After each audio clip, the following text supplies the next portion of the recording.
Okay, today we are talking about Frederick Douglass, his speech, a plea for freedom of speech in Boston, and then we're also going to discuss The Prince, written by Machiavelli. So this is a continuation of our discussion on persuasive speeches. So obviously Frederick Douglass is giving a speech. Machiavelli is more writing a pamphlet with regard to telling future monarchs how best to rule in order to persuade people to sort of get their support behind you. All right, so let's go ahead and start with the Frederick Douglass speech. So in order to talk about the Frederick Douglass speech, we first need to go back to a speech that Frederick Douglass had given a week before. So Frederick Douglass on December 3rd of 1860 gives this speech called How Shall Slavery Be Abolished? Now, in order to sort of understand the context of this, we need to know that in November of 1860, Abraham Lincoln was just elected to the presidency. Right? So November of 1860, this is the first time a Republican is elected to the presidency. All right, so we talked about this a little bit with the Gettysburg Address. Prior to 1860, there was no political party that was actively anti-slavery. Right? You had the Democrat Party, which was very pro-slavery, and you had the Whigs, who were more the Northern Party, who was indifferent to the issue of slavery. They would say things like, we don't agree with slavery. We're not going to have slaves ourselves, but we're just going to leave those southern states alone. That was mostly the Whig Party.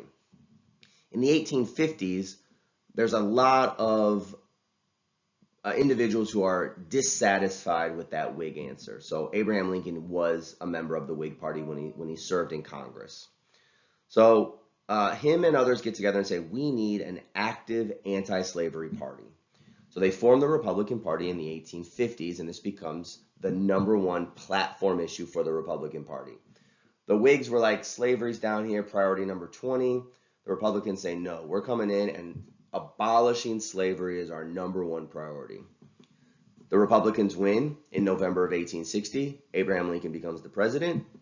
And so there's this huge push, this big active push for let's really, really run with this abolish slavery issue.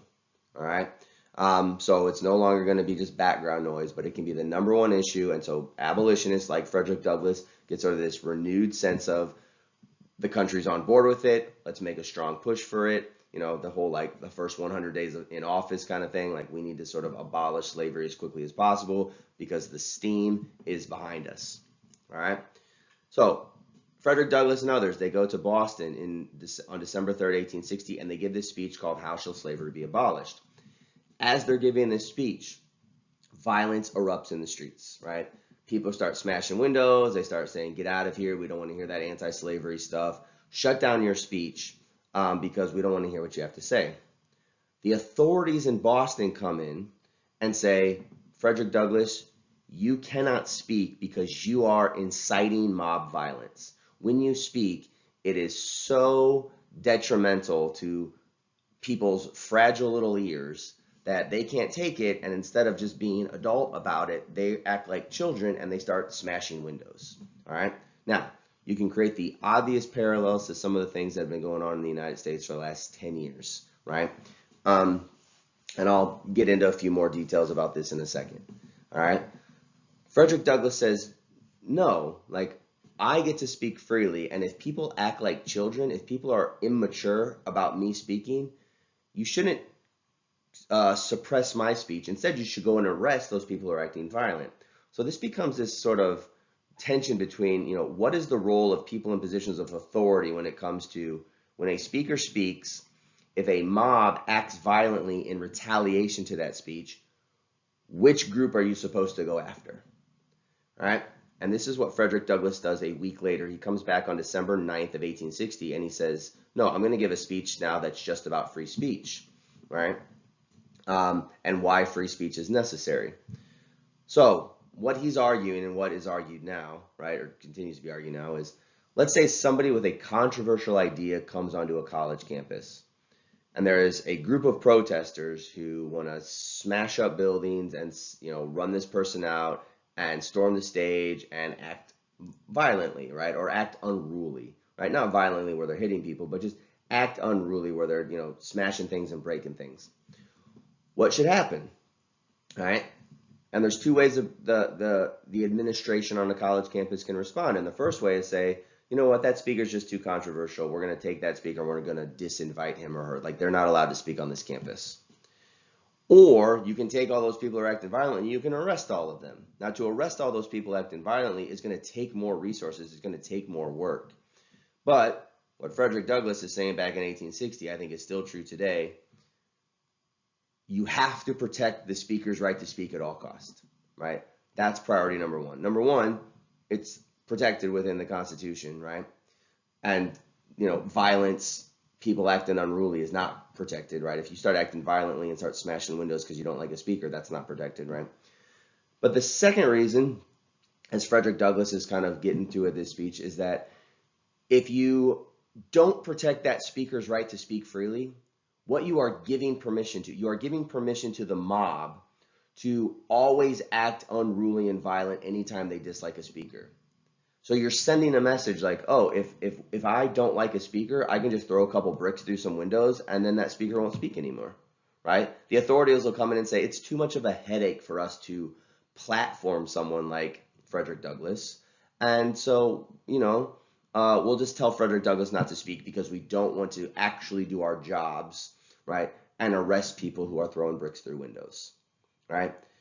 This is what's called the heckler's veto. So if a speaker is ever speaking and a bunch of people come in and they say, you know, if we just cause enough unruliness in the situation, we can get the authorities to get the speaker to not speak anymore. That's tyrannical and it's disgusting, right? However, if the mob feels empowered by that, they're going to continue to do it, right? And you don't want to encourage that type of behavior where someone just says, if I act like an immature child, right, and break something, I can get the authorities to make the speaker go away. The people are going to keep acting like that, all right? So Frederick Douglass, again, on December 3rd, 1860, he gives this speech about abolishing slavery. The streets of Boston become unruly. And the authorities say, Frederick Douglass, you're too controversial. You're not allowed to speak here anymore. And Frederick Douglass comes in and says, no, that's not how this works. I'm a free individual. I'm allowed to speak freely, right? The Constitution protects my right to speak freely. And your job as the authorities isn't to suppress my speech. Your job is to arrest the people who are acting like children, right? Who are throwing temper tantrums in the street. So he comes back a week later and he gives a speech on it's called a plea for freedom of speech in Boston. And he says, this is why I'm allowed to speak freely. And if people act unruly, that's their fault, right? Like, my speech does not cause adult men to act like idiots, right? If you act like an idiot, that's your own fault, right? Don't blame other people for you acting like an idiot, like an immature child, right? If you're an adult man, all right? So that's the big issue here, okay? So there's a couple quotes from this speech we need to be aware of, right? The first is that he has this idea in here where Frederick Douglass says, to suppress speech is a double wrong. And what he means by this is that if you suppress someone's speech, it takes away their right to speak freely, right? Which we all know, right? If you suppress someone's speech, it's wrong because people should be allowed to speak freely. But he also says it's a double wrong because it also disrespects a person's ability to be an audience member, to consume speech that they want to hear. All right, so it's a double wrong because it affects the speaker, but it also affects the audience member who would like to listen to the argument. All right, and this is where I really stress with my college students, where I do not. This is what I do understand. I understand a controversial speaker coming to campus, and I understand protesters who don't want to who don't like that speaker, trying to make sure that that speaker shuts up. I understand that, all right? What I do not understand are the masses of college students who aren't protesting, right? Who allow a small group of protesters to essentially tell them, you are children, and I need to protect you from bad ideas on this campus. All right. When protesters try to make a speaker be quiet, right? Those protesters are telling the speaker, we don't like you. But those protesters are also telling the potential audience members that you are too immature and infantile and fragile, that I, as a protester, must protect you from bad ideas, because if I don't protect you from bad ideas, you are going to be so weak that you cannot hear this controversial speaker. That's what I don't understand when it comes to college students, right? I understand protest, right? I've been involved in plenty. I understand controversial speakers. I've listened to plenty, right? I've heard plenty of controversial speakers, right? But when a controversial speaker wants to speak and a small group of, like relatively small group of students protest that speaker, I don't understand why the masses of college students who are kind of on the fence right now, right, who aren't really engaged, don't look at the protesters and say, excuse me, I'm an adult. I can go and listen to a controversial speaker and I can decide for myself. You don't have to protect me from bad ideas because I'm not a fragile, weak child. All right? There's going to be a controversial speaker. Let's say that controversial speaker is actually controversial. Let's say that they actually do espouse ideas that are xenophobic and bigoted, right? If I don't know who the speaker is, it's like I have enough sense to go and listen to the speaker and then at the end of the speech be like, yeah, that speaker is a horrible person. Or I go to the speech and 15 minutes in, I'm like, this speaker is so horrible, I can't even sit here. And I'm going to get up and I can walk out, right? But I can make those adult decisions for myself, right? I don't need a group of protesters protecting me like again, like I'm an infant, all right? So that's one of Frederick Douglass's ideas. It's a double wrong because it takes away the speaker's right to speak freely, but it also takes away the right of the audience members to listen to the argument, all right? So you don't want to engage with this. You don't want to be a part of this heckler veto that doesn't allow other audience members to listen. And here's the thing with controversial speakers. Let's say a controversial speaker comes to campus, right? And let's say that I want to go and listen to that speaker. It doesn't mean I support that speaker. What it means is that I've heard this speaker's name before. Maybe I know nothing about the speaker. I've heard that this speaker is controversial. I heard they're an awful person. I'm going to go listen for myself, and then I'm going to decide whether or not that speaker is an awful person. I don't need a third-party protest group to keep me from those ideas, right? And the same thing might be true with a book, right? Let's say that there's a book out, and someone's like, that author's horrible, and this book is full of bad ideas. I don't need you to tell me that, right? Or excuse me, I don't need you to take that book off the bookshelf and make it impossible for me to read that book, right? You can definitely tell me like this is a terrible book, like don't read it, as bad ideas. I can take the book for myself, I can read it, and then I can make up my own mind, right? And that's one of Frederick Douglass's argument is like, look, just let the audience members sit here. Let them listen, let them decide for themselves, right? You don't need to protect audience members from bad ideas. Adults can listen to speeches and figure out for themselves whether or not an idea is a good idea or a bad idea, a controversial idea, whether or not it should be said politely in public, from this day forward, right? But again, you don't need to protect me from bad ideas. I can listen to a speech and I can decide for myself whether or not Frederick Douglass should be, given this speech or not, right? You don't have to protect me from it. So anytime a mob comes in, anytime a violent protest breaks out in order to squash ideas, you should be worried about the speaker's right to speak freely, but you should be more worried about like, why are they treating all these audience members like children? Why are they treating all these audience members like they are too immature in order to figure it out for themselves, right? And that's what offends me most when it comes to protests that want to shut down speech. I'm not all that concerned about the speakers. Obviously, if you're a big enough speaker in order to have a platform on a college university campus, you probably have a pretty big platform, right? But I'm more concerned about like, why are these protesters acting like all of their college classmates who are also adults? Why are they acting like all their college classmates are these fragile little children who couldn't, who can't stand up and listen to some ideas for an hour? All right. That's what I think is ridiculous about some of the shutting down of free speech issues. All right. The next thing Frederick Douglass says, okay, slavery cannot tolerate free speech. 5 years of its exercise would banish the auction block and break every chain in the South. So what he's saying is that if you allow him and other abolitionists to speak freely, their ideas are so powerful that slavery would be abolished, right? If you allow Frederick Douglass to tell people in the North, right? So the Whigs, right? Again, this sort of hangover, right, from the 1840s, 1850s, the Whig Party that is dying, right? They're indifferent, and so they're not actively talking about slavery. And Frederick Douglass is like, let me tell you the horrors of slavery, and if you allow me to speak freely on the issue of slavery, people in the North can no longer turn a blind eye to it, and then slavery will eventually be abolished because people will understand how horrifying it is. This is very similar to what happened in the 1960s with regard to civil rights. People in the North were like, look, black people in the North are free. Like, there's no Jim Crow laws up here in the North. We're just kind of indifferent. We're going to turn a blind eye.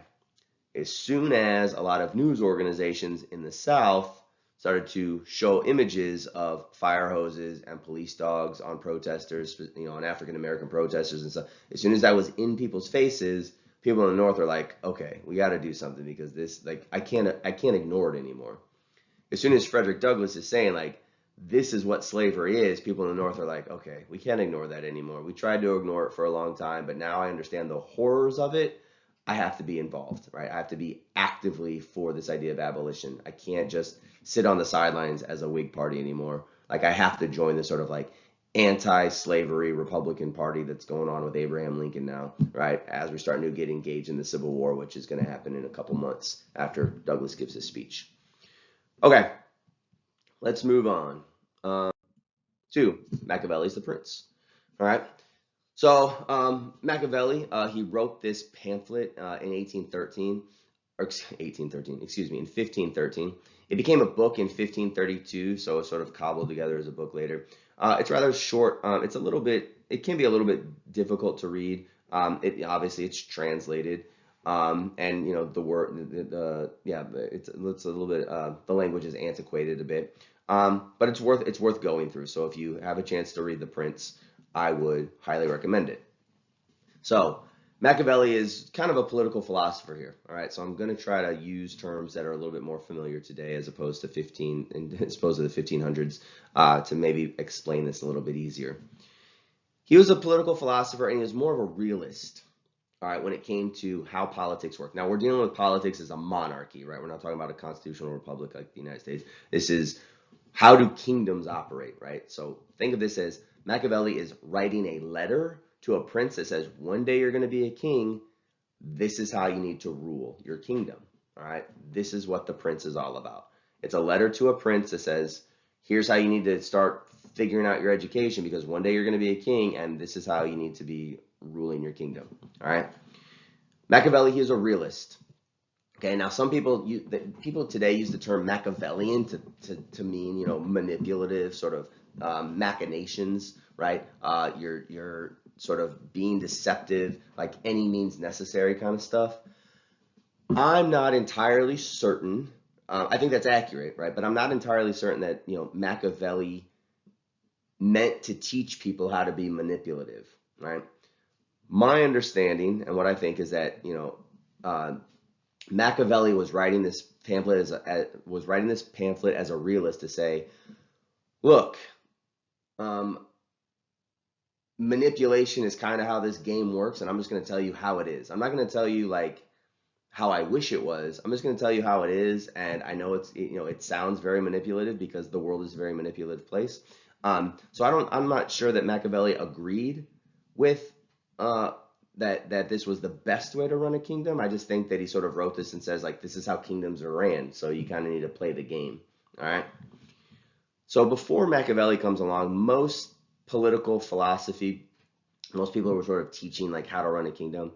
They were doing this in this very like all sunshine and rainbows about creating healthy relationships between the government and the people, right? So if you're good to the people and you're honest, everyone's going to follow you, kind of stuff, right? And then the question becomes is this how it really works? And as much as I would like for it to work that way, right? And this is what I think Machiavelli's interpretation is too, right? Or his perspective too. He might have said like, I wish it was. I wish if this like an honest leader would come about and then everyone will follow them. And Machiavelli's like, but that's not how it really works, right? So he was just trying to be a realist and tell people, here's how it actually works, right? And I think he's probably disappointed that politics aren't filled with more honesty. However, he's like, I'm just going to give it to you straight. So The Prince was a look at how the monarchy should keep people in place, right? And he would say, and in The Prince, he says things like, people are ignorant and they're apathetic, right? Use that to your advantage. Apathetic means like they're indifferent, right? They don't really know anything about politics.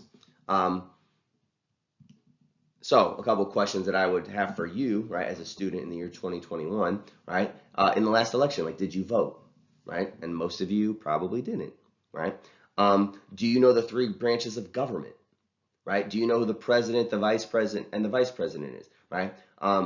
Do you know the Speaker of the Houses? Do you know the majority and the minority leader in the Senate, right? And you're like, oh, Josh, these are a lot of names. And it's like, not really. I mean, these are like the top 10 names in the United States government, right? You should know that. You should know a couple members of the Supreme Court, right? You should know some basic, you should know, there's 27 amendments to the Constitution. You should know like 10 of them. Like, I'm not saying you have to be an expert on the Constitution, but it's like you should know a few.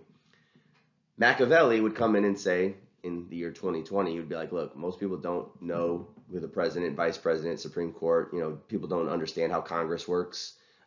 Just use that to your advantage, right? Just kind of understand that people don't know these things, and you can kind of like work the gears of the system in this manipulative way, but people will get behind you because they don't know how this crap's supposed to work, right? Machiavelli would say things like, look, you might have to engage in some evil acts in order to keep power, but they must be calculated. So the ends justify the means. If the end goal is something that you think is righteous, you might have to do some crap along the way, right? You might have to engage in some not good things along the way, right? The end goal justifies the way in which I got there. Now, there's some people, right? I would include myself in this, that says the ends do not justify the means. Because if the means are like, stepping all over people, like in extreme circumstances, like killing millions of people, right?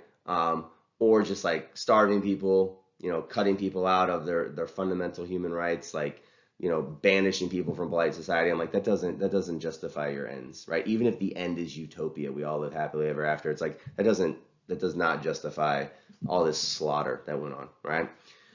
But Machiavelli would say, look, that's kind of how kingdoms work, right? That's how monarchies work. So people are ignorant and apathetic, use it to your advantage. All right, and this is the final slide for today. All right, we do have this term called Machiavellian, right? Which again means sort of achieving your goals by any means necessary. So again, if you have to be manipulative in the means, if you have to lie to people, but that means that you get to achieve your goal at the end, he's like, no, that's fine. Like, that's how it works. All right. When it comes to conquering kingdoms, Machiavelli sort of laid out there's 3 ways in which you can conquer kingdoms, which, expanding the kingdom is something that, kings were doing. So the first is just ruin them, like you go in and you stomp all over everybody. All right. And Machiavelli would say that's not, that doesn't work all the time, because after you stomp all over a kingdom, there might still be some citizens of that former kingdom there. So what you could do instead is you could install colonies, right? So it's like, don't completely ruin everybody's life there, but just kind of install your own leader there, like a lordship, to kind of look over, like basically to kind of be the mayor of the town, right?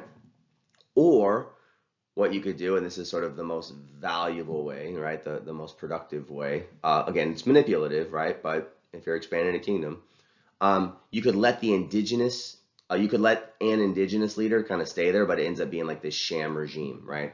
So, you go to a kingdom and you say, look, you're a native of this land. I'm going to make you in charge, but you're always going to answer to me. So it looks as if a person within the community is in charge, but really me, the king, back home, I'm really the one that's in charge, because I'm telling you how to operate everything. All right. So again, obviously manipulative, but Machiavelli was saying, like, this is how the real world works. You always want to get the support of the people. So there are more people than there are politicians. So if a politician tries to overthrow you, people might rebel on your behalf, right? So he said, look, like, always get the support of the people. Like, do what the people want, because politicians are going to come after you, right? In a monarchy, obviously, politicians are coming after people for power, right? In a constitutional republic like the United States is, there's other politicians who are trying to get voted in. We go through some of this impeachment stuff in the last couple of years with former President Trump. It's like, look, it's like, if you have the people behind you, the people will make sure that they rebel against your rival politicians. So make sure you have the support of the people, as opposed to, just trying to win favor with politicians. There's only a handful of politicians. There's a lot of people, right? A lot of voting people. So always make sure that you have their support. All right. If you want the people's support, you have to be paternalistic and you have to make them dependent. Again, these are Machiavelli's words. These aren't mine, right? So what he was saying is, like, make sure you just give the people lots of stuff that they want. All right, be paternalistic, act like act like their parent, right? Make them dependent on you. Now, there are parallels to like the United States today.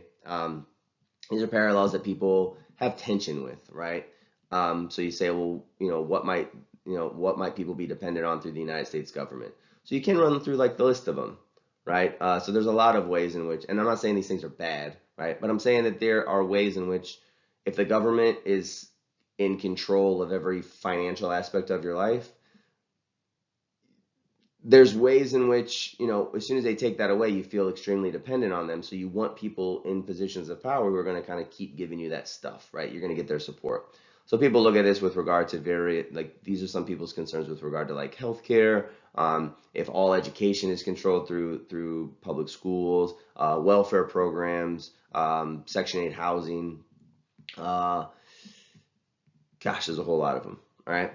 So people are always concerned about, if the government's in charge of everything, am I getting a little too dependent on these individuals, on the government? Are they being a little too paternalistic? Like, are there things that I should be individually doing on my own? And if once somebody has enough of my financial situation sort of at their control, if they start taking things away, how am I going to be able to stand on my own 2 feet, right? If my food and my housing and my education and my healthcare, if everything's controlled by, a handful of people in Washington, D.C., how much sort of freedom do I have to sort of break through whatever sort of manipulation they might want to do, right? If someone wants to kind of tweak around, healthcare subsidies or welfare subsidies or, whatever, housing subsidies, it's like if they have control of all of that, then I'm kind of always dependent on those leaders, and that starts to make me uncomfortable after a certain point. Okay. Now, this doesn't mean that we shouldn't have welfare programs. I know some people will read it that way. That's not what I'm saying, right? What I'm saying is be cognizant of the fact that when you give one person control over all of your financial situation, if that person becomes a little Machiavellian, right, they can start kind of manipulating that in order to manipulate you, in order to make sure that they stay in power. All right. That's what Machiavelli is pointing to, right? Make sure that, if you're a citizen, you should be aware that sometimes people get control over a lot of stuff and they start messing around with it a little bit to emotionally manipulate you in order to kind of keep power and control over you. All right. Finally, persuasion can be manipulative, right? So this is what Socrates is worried about. We go back to Plato's Apology, right? You need to be logically minded, right, as a speaker, but he also says, look, Socrates is like, the audience has to value logos over pathos, right? The audience has to value logic over pathos. So Socrates was worried about this idea of persuasion because, again, Socrates would say things like, we should all be looking for what is true, right? And there's a lot of audiences that are just like, no, like we want whatever emotionally feels good. And Socrates was worried that, well, if the audience is emotional, then the speaker just knows that they have to be emotional in order to get the audience on their side. So Socrates was worried about politicians and audience members becoming too emotionally driven. I like this person because they give me what I want. They're manipulating me, but they're helping me out. They're giving me what I want. They're getting me on their side. They emotionally make me feel good. And Socrates is sitting there like banging his head against the wall saying, no, right? Just because you feel good emotionally about a politician doesn't mean that they're acting in your best interest. You have to think logically. We need logical speakers and we need logical audience members, because logical audience members will be able to sort of sort through what's a good policy, what's a bad policy, who's a good politician, who's a bad politician. So just know what The Prince is as a book. You should read the book. But again, it's this blueprint for how to be manipulative, right? In order to sort of install the kingdom or the government that you want. And again, I don't think Machiavelli, I don't think he wrote this as an instruction manual. I think he just wrote it as a realist who said, look, I could tell you that if you're honest with the people, they're all going to love you. But, as an observer from the outside, Machiavelli's like, that's not how it works. Like, you just have to be emotional. You have to get people on your side. You're going to have to be a little bit manipulative. You're going to have to be paternalistic. Every once in a while, throw the citizens, a couple loaves of bread, and they're going to love you forever. And that's kind of how it is. All right. So that's what the prince is. You should just sort of know what it's about. You should know the term Machiavellian, and you should be very, very concerned anytime somebody wants to give you a whole lot of stuff, because that doesn't come for free. All right, anytime someone wants to give you a lot of stuff, you always have to wonder, like, if I become too dependent on a person or a politician, what happens when that person's not there anymore? All right, am I becoming too dependent, and then all of a sudden that person can sort of manipulate me a little bit? They're in charge of all of my bank account stuff, so now they know that they, have some power and control over me. You always want to be cautious of becoming too dependent on any politician or any sort of system in place, because as soon as you know people start to lose power, they start to pull that stuff away from you real quick, right? Okay, so be careful out there, and I'll see you next time.